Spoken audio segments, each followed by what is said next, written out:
Bible مقدس میں سے نیا عہد نامہ رسولوں کے اعمال 3 باب 1 تا 10 آیات۔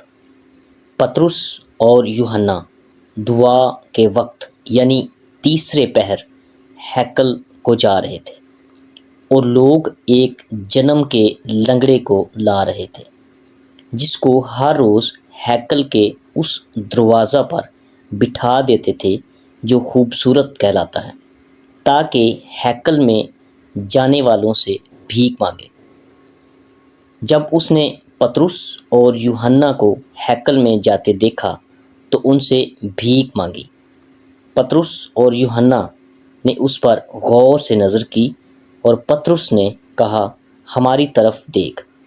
وہ ان سے کچھ ملنے کی امید پر ان کی طرف متوجہ ہوا۔ پطرس نے کہا، چاندی سونا تو میرے پاس ہے نہیں، مگر جو میرے پاس ہے وہ تجھے دیے دیتا ہوں۔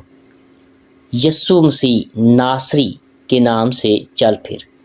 اور اس کا دہنا ہاتھ پکڑ کر اس کو اٹھایا اور اسی دم اس کے پاؤں اور ٹخنے مضبوط ہو گئے اور وہ کود کر کھڑا ہو گیا اور چلنے پھرنے لگا اور چلتا اور کودتا اور خدا کی حمد کرتا ہوا ان کے ساتھ ہیکل میں گیا، اور سب لوگوں نے اسے چلتے پھرتے اور خدا کی حمد کرتے دیکھ کر اس کو پہچانا کہ یہ وہی ہے جو ہیکل کے خوبصورت دروازے پر بیٹھا بھیک مانگا کرتا تھا۔